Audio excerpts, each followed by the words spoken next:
Assalamualaikum warahmatullahi wabarakatuh. Hai anak-anakku yang soli dan solihah, jumpa lagi dengan Ustata dalam kisah pahlawan. Semoga hari ini kalian sudah mandi ya, sudah sarapan ya sebelum menyimak kisah yang akan Ustazah ceritakan.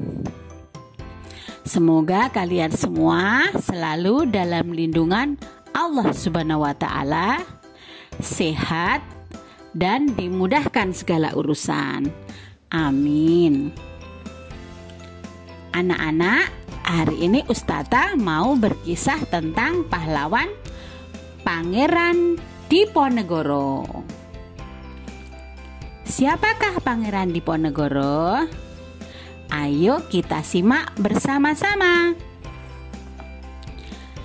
Pangeran Diponegoro bernama panjang Pangeran Haryo Diponegoro. Lahir di Yogyakarta pada tanggal 11 November 1785. Beliau meninggal di Makassar pada umur 69 tahun. Pangeran Diponegoro adalah salah satu pahlawan nasional Republik Indonesia yang memimpin Perang Diponegoro atau Perang Jawa.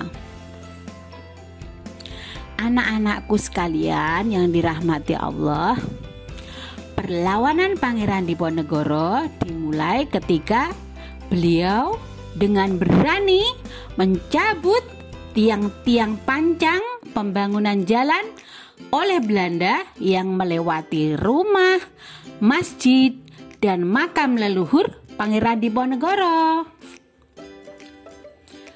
Pembangunan jalan ini dilakukan atas inisiatif Patih Danurejo IV yang menjadi antek Belanda. Belanda yang dibantu Patih Danurejo IV kemudian menyerang kediaman Pangeran Diponegoro di Tegalrejo. Sejak saat itu berkobarlah perang besar yang disebut Perang Jawa atau Perang Diponegoro. Belanda sulit mengalahkan Pangeran Diponegoro yang menggunakan taktik gerilya. Dengan dibantu oleh Kiai Mojo yang berasal dari Surakarta dan Sentot Ali Basya Prawirorejo, Pangeran Suryo Mataram, Pangeran Pak yang dari Serang, Pangeran Diponegoro berhasil memberikan perlawanan yang hebat kepada Belanda. Belanda telah menggunakan berbagai cara untuk menangkap Pangeran Diponegoro, namun gagal. Sampai pada akhirnya digunakanlah siasat licik dengan berpura-pura mengajak berunding dan berjanji akan menjaga keselamatannya. Namun ternyata Belanda ingkar janji dan menangkap Pangeran Diponegoro pada tanggal 28 Maret tahun 1830 saat terjadi perundingan di Magelang.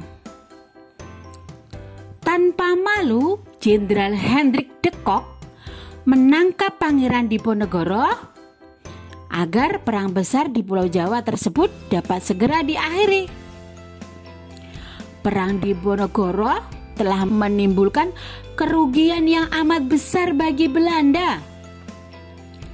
Pangeran Diponegoro kemudian dibuang ke Manado dan ditempatkan di benteng Amsterdam.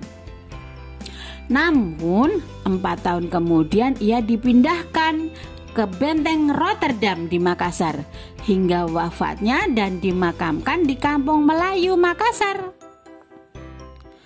Sekarang untuk menghormati jasa-jasa Pangeran Diponegoro, pemerintah menganugerahkan gelar pahlawan nasional kepada beliau. Anak-anakku sekalian, Pangeran Diponegoro dikenal sebagai pahlawan legendaris. Ceritanya menyebar luas di berbagai catatan sejarah dan cerita rakyat. Tak hanya sebagai pahlawan, Pangeran Diponegoro juga dikenal sebagai tokoh spiritual yang memegang teguh ajaran agama Islam. Perang Jawa yang dikobarkan Pangeran Diponegoro membuat Belanda kehilangan ribuan tentara dan biaya.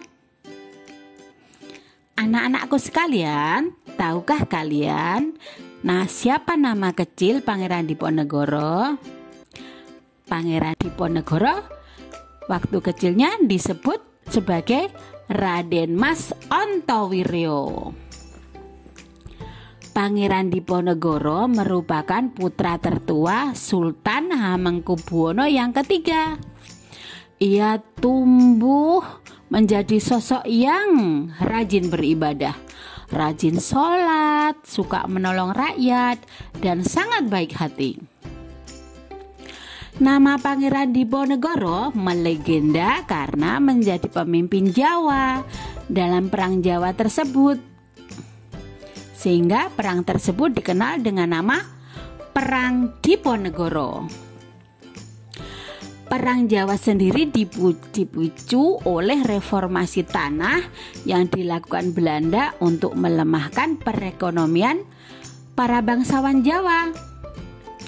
Perang Diponegoro dimulai ketika Belanda memasang tanda di tanah milik Pangeran Diponegoro di desa Tegalrejo.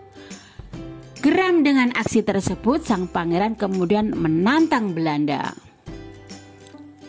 Perang Diponegoro menyebar luas hingga ke Pacitan dan Kedu. Beberapa tokoh saat itu juga bergabung seperti Kyai Mojo, tokoh agama di Surakarta, kemudian Sunan Pakubuwono yang ke-6 dan Raden Tumenggung Prawirodigdoyo.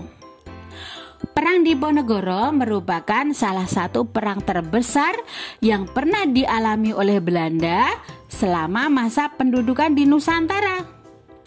Peperangan ini terjadi secara menyeluruh di wilayah Jawa, sehingga disebut Perang Jawa. Salah satu upaya yang dilakukan Pangeran Diponegoro dalam perjuangannya adalah menyatukan seluruh rakyat pribumi dalam semangat sadumuk batok sanyari bumi ditoi tekan pati. Yang bahasa Indonesia adalah sejari kepala, sejengkal tanah dibela sampai mati. Usaha ini berhasil karena Pangeran Diponegoro melakukannya disertai dengan memelopori, mencontohkan, dan memberikan komando yang jelas kepada semua rakyat, khususnya di Pulau Jawa. Nah, anak-anakku sekalian, pelajaran apa yang bisa kita ambil dari Pangeran Diponegoro ya? Yang pertama adalah Pangeran Diponegoro itu memiliki sifat yang pemberani. Nah, anak-anak juga harus memiliki sifat pemberani seperti Pangeran Diponegoro ya. Kemudian Pangeran Diponegoro itu mempunyai sikap yang bertanggung jawab. Nah, anak-anak juga kalau misalnya diamanai pekerjaan oleh mama papa juga harus bertanggung jawab untuk diselesaikan. Tugas-tugas dari sekolah juga harus diselesaikan. Itu namanya anak yang bertanggung jawab. Dan Pangeran Diponegoro juga sangat mencintai tanah airnya dan bangsanya dan rela berkorban demi Indonesia. Nah, anak-anakku sekalian, semoga kita semua bisa mengambil suri tauladan dari perjuangan Pangeran Diponegoro. Semangat belajar ya. Assalamualaikum warahmatullahi wabarakatuh.